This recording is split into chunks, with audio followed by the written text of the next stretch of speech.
Welcome to Ridiculous. I hope you are doing well wherever you are in the world. I hope you are living your best life.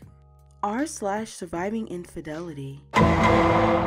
Discovered my wife's now ex affair the day she was admitted into the hospital. Now years later, she can't accept my engagement to my fiance. If ever there was a prize for the most horrible way to learn of your significant other's affair, I would probably win it and be in its Hall of Fame. Like so many people in this sub, I suddenly found myself as a member of a club that nobody ever wants to be a part of. I will never forget the sound of my ex-sister-in-law's voice as she kept saying, I'm sorry, over and over on the phone while I drove home for a week-long business trip. I was confused and had absolutely no idea what she meant, but only after I managed to calm her down somewhat did she inform me that my wife was in the hospital and that I needed to hurry home. My mind went into overdrive as I tried to get more information as well as not crash while I began speeding to get there faster. The only thing she told me is that it was an assault, then cut the call and wouldn't answer when I tried to call her again. A bit of background. My ex and I met in our mid-20s. It was through a mutual friend at a barbecue. At first, she seemed almost too good to be true. Not only was she incredibly beautiful, but she was also shy and introverted. It took a while for us to officially date, but once it happened, I was over the moon. When we first tried to get intimate, she suddenly started crying. I should have taken this as a bad sign. I freaked out and thought it was something I did, but she apologized the next day and told me she was triggered.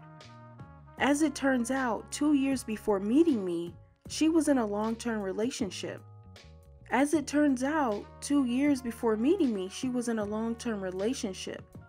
With a guy that was abusive both emotionally, physically, as well as mentally. He would degrade her during their moments of intimacy, then apologize afterward.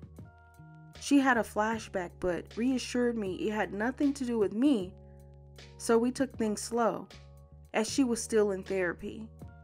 It was tough, but because I loved her, I believed once we got over this, it would make our relationship stronger, and for a while, it honestly appeared that way. Fast forward another year and we'd gotten engaged. First time intimacy also happened during this stage. I was fortunate enough to be able to buy a house for us courtesy of inheritance from my late uncle. Things were going great and I have seriously suggested we plant a peach tree, important for later on, to signify new beginnings, and she was all for it. We were wedded not long after that, and quite frankly, it was absolutely amazing.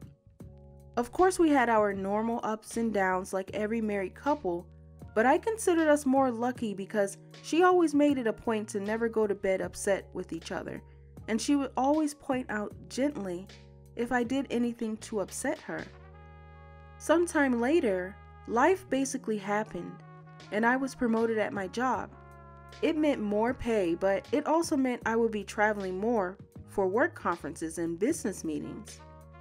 I noticed she had been getting down a lot more and wasn't being as intimate as before. She would keep her phone close to her and even stop gently addressing things that upset her. I tried to talk to her about it, but she assured me that she was fine and this was a phase she was going through, and having no reason to not trust her, I let it go. She would sometimes go to her sister's place and spend a night, telling me she just needed a bit of girl time with her sister. The day I got the fateful phone call was the day she was meant to be keeping her sister company again. I remember rushing into the hospital barely breathing and frantically asking about my wife when world's most understanding and patient police officer sat me down to explain what happened. He told me he was a friend of my sister-in-law, and he happened to respond to a domestic disturbance call. He arrived on the scene to find a couple fighting. The supposed boyfriend was on top of the female, punching her, and she was screaming trying to scratch him. This didn't make any sense to me because, number one, this had nothing to do with my wife because we're married. And number two, literally everyone who knew my wife knew she wouldn't do that. He gave me a knowing look and placed his hand on my shoulder, then told me to be very calm because said girlfriend was actually my wife. If it weren't for the severity of the situation, I would have laughed in his face, but something in the way he said everything made me believe him. I then was ushered in by a nurse to see my wife, and what greeted me to this day, I still can hardly find the words to describe it. I just stood there for what seemed like an eternity. Then a doctor came in and explained her injuries to me. The jaw was slightly fractured. Her left eye was completely swollen shut and had massive bruising covering half of her face as well as 3 broken ribs. Then the doctor dropped another bomb and told me she was pregnant. I still couldn't understand how this happened. Then I caught sight of her sister. She at first tried to avoid me, but at the persuasion of her police officer friend, she told him what she knew. It turns out my wife's ex had gotten in contact with her 5 months ago. He was doing this redemption pyramid step thing where he would apologize to people he has wronged in order to clear his karma. Anyone else BS meter going crazy right now? They began talking more, then he convinced her to meet up for coffee and show her he was a changed man. Obviously, old feelings resurfaced, coupled with the fact that he appeared changed now. It soon developed into an emotional affair. My wife approached her sister for advice, who told her to take things slow and just get it out of her system if she needed to, which then led to a physical affair 3 months later. She actually told my wife that she should at least make peace with her ex in whatever form it may be, and even offered to cover for my wife once in a while. My sister-in-law was in tears at this point and kept apologizing to me, saying that she didn't know about the abuse as my sister never told anyone other than me and her therapist at the time about it.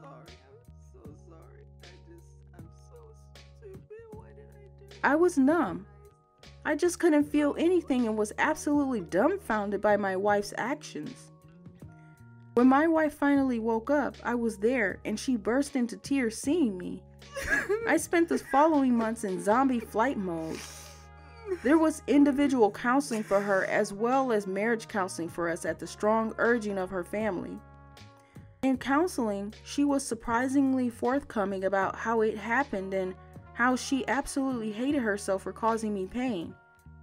She mentioned at one point on her way home from his place, she actually fantasized about driving into the river because she smelt like him and didn't want his scent to corrupt me. However, that made sense.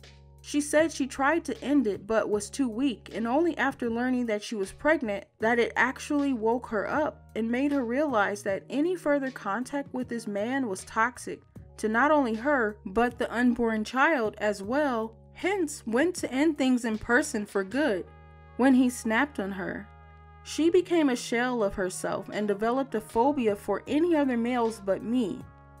She said at one point she couldn't even use the bathroom at night unless I was holding her hand. Sad, right? After the baby was born, son by the way, we got a paternity test and he was mine. But the more time I spent with her, the more I realized I didn't hate my wife. I actually loathed her. I couldn't see the woman I married, but instead saw his leftovers each time I looked at her. I decided to leave because I was afraid I'd do something I'd regret and be exactly like her abusive ex. She begged me not to leave and even made the ridiculous offer of giving me a hall pass as well as slapping her if I wanted to. I knew at this point I had to get out. She was actually very generous during the divorce. She moved back with her parents and signed a very well thought out co-parenting plan issued by the courts. Moving forward 3 years later, and I meet my now fiance by chance. I was in a bookstore with a buddy of mine and we were discussing Egyptian mythology when this beautiful woman approached me to correct me on my pronunciation of the Egyptian gods and cities. Needless to say, immensely impressed by not only her understanding but also by the fact that she is Egyptian herself. We exchanged numbers, which eventually led to us dating. When I finally proposed to her, it was actually in front of the peach tree I had planted years ago. I got down on one knee, but before I got my answer, she ran into the house, then came out with the ring as well. Turns out, she was actually planning on proposing herself because she was madly in love with me and she just didn't want any other woman to have me. My son, in all his sweet childlike innocence, told his mother what happened because he was present when it happened. My ex literally showed up that night in the rain, yelling, how could I propose to her, my fiance, in front of our tree, and that it isn't the end of us. And that it isn't the end of us. We're not over. We're not. I am completely exhausted at this point. I cannot go narc because she is the mother of my child, but she is basically harassing me and my fiance. How do I convince her to move on, to get over her fear of men and not force me to get a restraining order? Sorry it was long, but I am really desperate. Edit. Wanted to ask a question to the insightful women of Reddit. Something that still bugs me to this day is the fact that she even made time for her ex, who took pleasure in destroying her, for her to suffer a much worse fate. Is it normal for the abused to want the attention of the abuser, even if she might hate him? Something my ex said once. Forgot to add this to the original post. When my fiance presented me with the ring which she was gonna use to propose to me, she had an engraving on the inner band which states, "To my Pharaoh." Damn, I love this woman.